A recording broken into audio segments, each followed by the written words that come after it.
এগুলো একদম মাথায় নিও না। তুমি কি জানো? তোমার অবস্থান তুমি জানো, তো এইটুকু জানো তো। খান অপু বিশ্বাসকে বলেছিল, অপু তুমি কিন্তু জানো আমি কি। শাকিব খান কিন্তু অপু বিশ্বাসকে বলেছিল, অপু তুমি কিন্তু জানো আমি কি।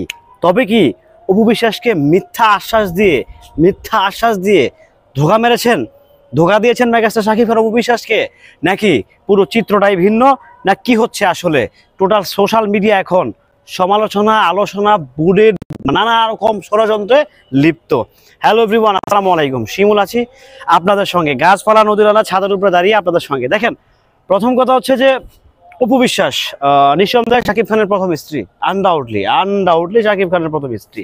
বাট যে কোনো কারণে হোক অপু বিশ্বাসের সাথে তার বন্ডিংটা ভালো থাকে না, ভালো হয় নাই, ভালো কাটে নাই, হোয়াট এভার দ্যাট। 2017 সালে লাইভে এসে রীতিমতো শাকিব খানের পায়জামা খুলে 7 রাস্তার মধ্যে দাঁড় করে রাখছিল অপু বিশ্বাস। সেটাও বাদ দিলাম, ভুলে গেলাম। তারপরেও কিন্তু একটা সময় গিয়ে ভুলে গেছিল, মিলে গেছিল, সবকিছু ঠিকঠাক হয়ে গেছিল। বাট তারপরেও কেন কি কারণে জানি আবারও সেই ঝামেলাটা চলমান এবং কি বিরাজমান হয়ে যায়। বাট মাঝখানে দেখছিলাম যে শাকিব ভাই অপু বিশ্বাসকে বেশ প্রশংসা, শাকিব খানের প্রশংসা অপু বিশ্বাসের মুখ থেকে নানা রকম একটা কারসাজি শুরু হয়েছিল। বাট যখন শাকিব ভাই যখন ম্যারিগাতে চলে যায়, আমি এটাকে ম্যারিগা বলি, যখন ম্যারিগাতে চলে যায় ঠিক তখনই দুইজনের পক্ষ থেকে সাইলেন্ট মুড একটা আভাস পাওয়া যায়। তখন পর্যন্ত বুবলি ম্যাডামের বিয়ের ব্যাপারটা সামনে আসে নাই। বাট আমরা জানতাম যে বুবলির সাথে শাকিব খানের একটা ঝামেলা আছে, চলতেছে, বাচ্চা কাচ্চা সবাই আমেরিকাতে জন্ম নিয়েছে কিংবা পয়দা হয়েছে, সবকিছু মিলে। তো তখন কিছু হয় নাই। হঠাৎ করে যখন আমাদের মেগাস্টার শাকিব খান বাংলাদেশে আসলো, শাকিব ইয়ানরা সম্বর্ধনা জানালো, ঠিক তার কিছুদিন পর থেকে দেখতেছি বুবলি আপার লড়র বড়র। যাই সেদিকেও না যাই। দেখেন, একটা পুরুষ কখন নারী চেঞ্জ করে, আমি আসলে কোনো নারীর বিপক্ষে না, হয়তোবা তার সাথে মিল মহব্বত থাকে না, হয় না, মিলে উঠে পারে না, পারিবারিকভাবে যন্ত্রণা কিছু একটা হয়তোবা। তো সব কিছু মিলিয়ে আমি মনে করি যে দোষ সবারই আছে। এখন যেহেতু শাকিব খান বুবলিকে নিয়ে ঘুরছে, শেহজাদ খান বীরকে সময় দিচ্ছে, সো নিশ্চয়ই অপু বিশ্বাসের ভক্তদের জানা উচিত যে আবরাম খান জয়কে কিন্তু সময় দিয়েছিল শাকিব খান, রাইট? সময় কিন্তু দিয়েছিল, অস্বীকার করতে পারবেন না কিন্তু আপনারা। সে কিন্তু ঠিক সেম মেমোরিটা দেওয়ার চেষ্টা করছে। এখন বুবলি যদি শাকিব খানকে কনভিন্স করে যে কোনোভাবেই হোক, উল্টাপাল্টা বুঝে হোক আর ভালোবেসে হোক, যেভাবে হোক, আমার মনে হয় ভালোবেসেই বুঝেছে, উল্টাপাল্টা বুঝলে শাকিব খানের কাজ কখনো করতো না। হয়তো শাকিব খানের মনটা জয় করে ফেলছে বুবলি। তো সেই জন্য হচ্ছে নানা রকম স্টাইলে অং ভঙ্গে ছবি আপলোড হয়েছে, ছবি তোলা হয়েছে, ভিডিও আসবে সামনে সামনে ভিডিও আসবে, তখন কি করবেন আপনারা?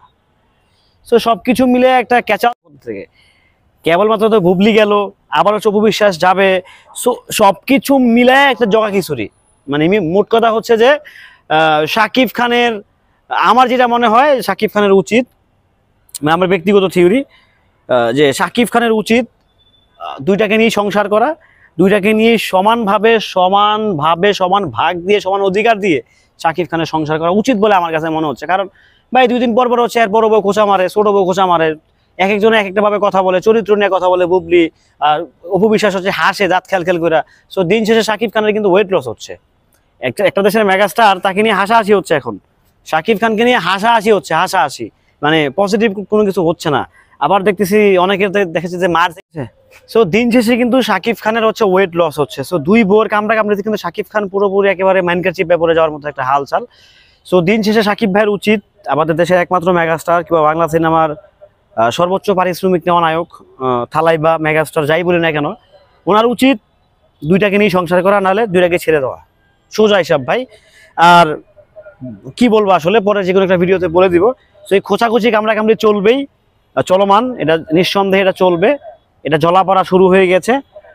সো যাই হোক, এতটুকু ছিল আজকের ভিডিওটা এখনকার মতো। ভালো থাকবেন সবাই, সুস্থ থাকবেন। ভিডিওটি কেমন ছিল অবশ্যই কমেন্ট করে জানিয়ে যাবেন। আল্লাহ হাফেজ।